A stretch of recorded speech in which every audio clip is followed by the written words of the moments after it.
신라는 삼국을 통일하여 큰 나라가 되었어요. 하지만 신라의 귀족들은 백성들의 힘겨운 삶에는 관심이 없었고 자기 욕심을 채우기에 바빴지요. 허난 왕은 이를 무척 걱정했어요. 그래서 빨리 아들이 태어나 장차 강력한 왕이 되어 좀 더 살기 좋은 신라를 만들어주기를 원했지요. 아직도 후궁의 집에서는 아무 소식이 없느냐? 어서 사람을 보내어 왕자가 태어났는지 알아보아라. 허난 왕의 명령이 떨어지자 신하와 일관은 즉시 후궁의 집으로 달려갔습니다.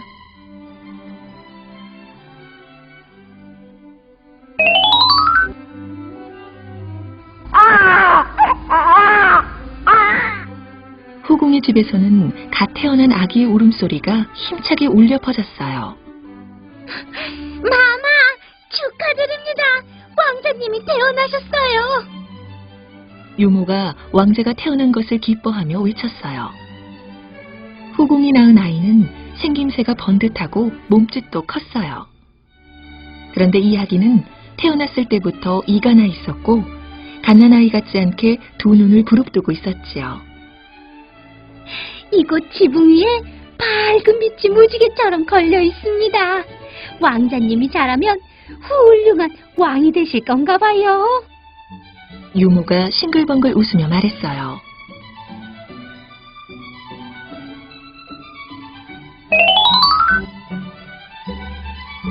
한편 신하와 일관은 어두운 표정으로 허난왕 앞에 섰습니다.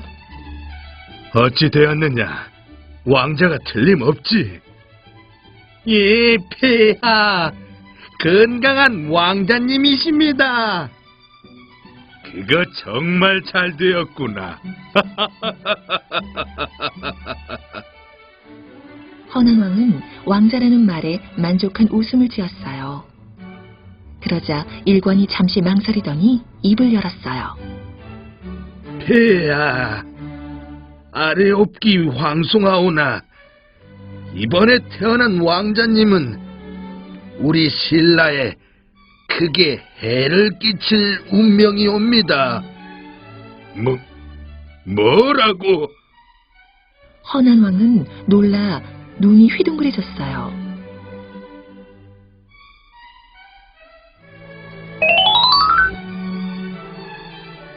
일관은 말을 이어나갔어요. 오늘은 5월 5일인 단오입니다. 예로부터 단오에 태어난 아이는 집안을 망하게 한다는 이야기가 있사옵니다. 게다가 왕자님은 태어나면서부터 이가 나 있습니다. 허난왕은 눈앞이 깜깜해졌습니다. 왕자가 장차 신라의 앞날을 어둡게 한다니 마음은 아프지만 어쩔 수가 없구나. 잠시 후 허난왕은 무예 솜씨가 뛰어난 병사 하나를 불렀어요. 당장 후궁의 집으로 가서 이번에 태어난 왕자를 없애라. 허난왕은 찢어지는 마음을 달래며 이렇게 명령했지요.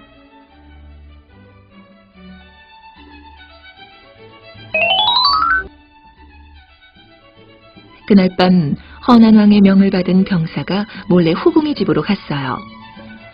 갓 태어난 사내 아기는 아무것도 모른 채 후궁의 품에서 고나게 자고 있었지요. 병사가 칼을 빼는 순간 깜빡 잠이 들었던 후궁이 이상한 기척을 느끼고는 눈을 떴어요. 누구요? 겁에 질린 후궁이 큰 소리로 외치자 병사는 당황했지요. 후궁은 자신의 아기가 위험하다는 것을 느꼈어요. 후궁은 아기를 꼭 껴안으며 병사에게 부탁했어요. 이 아기는 안 됩니다. 제발 살려주십시오. 그러나 병사는 허난왕의 명을 거역할 수가 없었지요.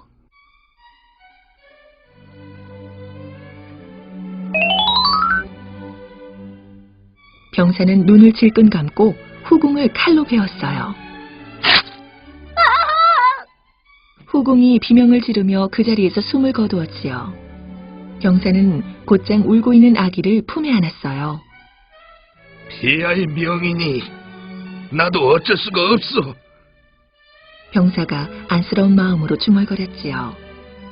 그런데 그때 그 모습을 지켜보는 사람이 있었어요. 바로 그 아기의 유모였지요. 왕자님을 해치려 하다니, 내가 왕자님을 지켜야겠다.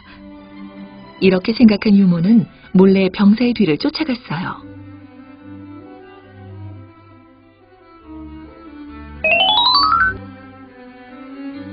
잠시 후 병사가 아기를 안은 채 지붕 위로 올라갔어요.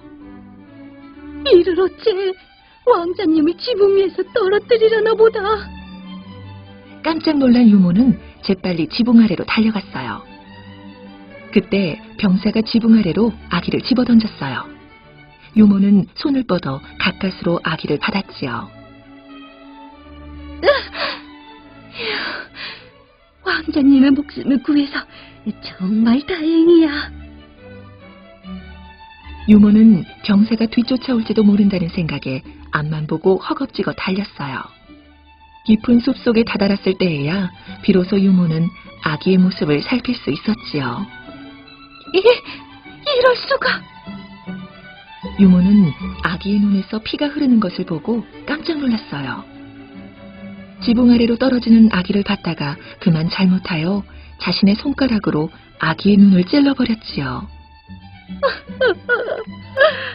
왕자님, 죄송합니다. 유모는 미안한 마음에 울음을 터뜨리고 말았어요.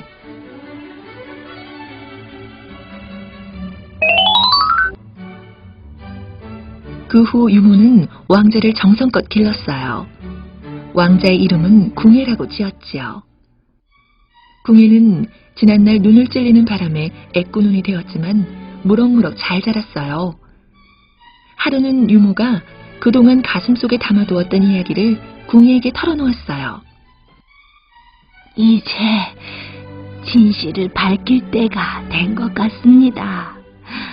왕자님은 신라 왕실의 피를 이어받은 분이세요. 그러나 왕자님의 어머니는 억울하게 죽임을 당하셨고 왕자님도 목숨을 잃을 뻔했었지요. 유모의 이야기를 들은 궁예는 깜짝 놀랐어요.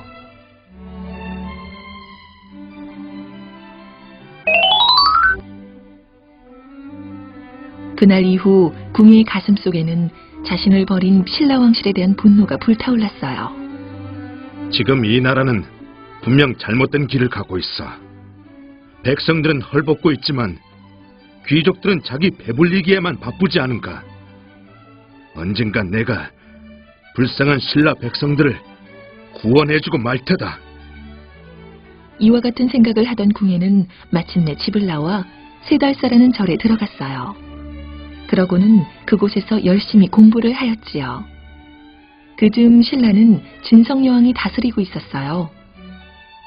신라는 헌안왕이 나라를 다스릴 때보다 더욱 어려운 지경이었지요. 지방에서는 호족들이 신라 왕실에 저항하며 제각기 들고 일어났어요. 그리고 흉년까지 겹쳐 백성들은 더더욱 살기 힘들어졌고 나라의 금고는 바닥이 나고 말았지요.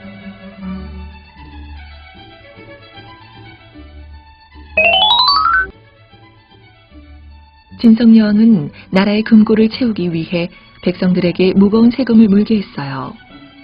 그 결과 대부분의 백성들은 남의 물건을 훔치는 도둑이나 도적이 되고 말았지요. 나라 안에 수많은 도적들 중 양길이라는 사람이 있었어요. 그는 제법 많은 부하를 거느린 사력이 큰 사람이었지요. 궁예는 양길에 대한 이야기를 듣고 그를 찾아갔어요. 나는 궁예라 하는데 신라 왕실의 깊은 원한을 갖고 있는 사람입니다. 저를 부하로 받아주신다면 큰 힘이 되겠습니다. 궁예를 자세히 살피던 양길은 그가 마음에 들었어요.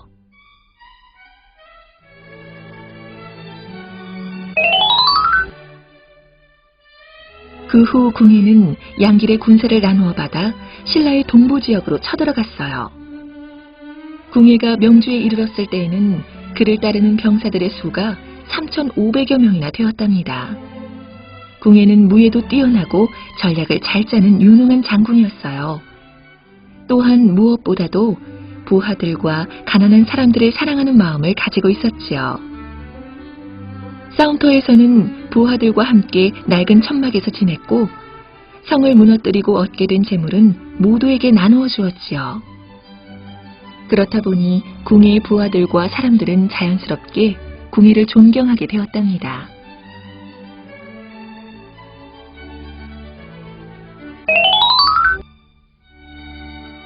한편 양길은 궁예의 세력이 자신보다 더 강해지자 두려움을 느꼈어요.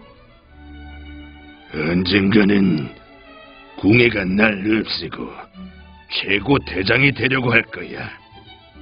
늘 이런 생각에 잠겨있던 양길은 마침내 궁예를 없앨 계획을 세웠어요. 하지만 궁예가 그런 양길의 마음을 먼저 알았지요. 그래서 자신을 따르는 부하들을 데리고 양길의 곁을 떠났어요. 이 소식을 들은 양길은 궁예가 자신을 배신했다고 생각하고 궁예를 공격하려 했어요. 그러나 이번에도 궁예가 먼저 양길의 계획을 눈치챘지요. 궁예가 한 발 먼저 양길의 군대를 공격하여 크게 승리하였어요.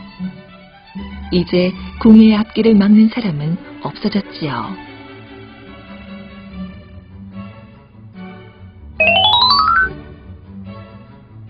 한편 송악에는 왕씨 일가가 살고 있었어요. 그들은 많은 재산을 가지고 있었지요. 어느 날 왕씨 가문의 왕건이라는 젊은이가 궁예를 찾아와 머리를 조아리며 말했어요. 장군님, 저와 저희 가문 사람들을 부하로 받아주십시오.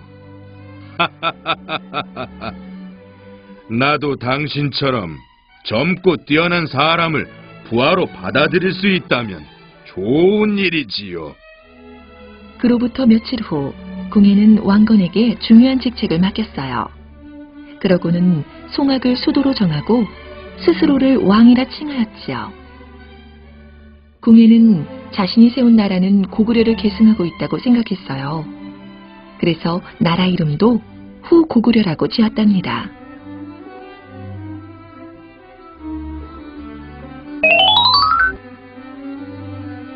그러나 궁예가 점점 변하기 시작했어요. 점점 사치를 일삼더니 성격도 잔인하고 거칠어져서 자신에게 거슬리는 부하는 모조리 죽이고 말았어요. 이 폐하가 예전 같지 않으시오. 맞아. 이대로 가다가는 우리나라도 신라처럼 망할 거야. 궁예를 따르던 많은 신하와 백성들은 서서히 그에게서 등을 돌리게 되었지요. 마침내 그들은 왕건을 왕으로 떠받들고 궁예를 쫓아냈어요. 그러자 목숨이 위태로워진 궁예는 낡은 옷으로 갈아입고 성을 빠져나갔어요. 그러나 애꾸눈인 탓에 그는 사람들의 눈에 쉽게 띄었지요. 결국 부양 땅까지 도망갔던 궁예는 백성들의 손에 죽임을 당하고 말았답니다.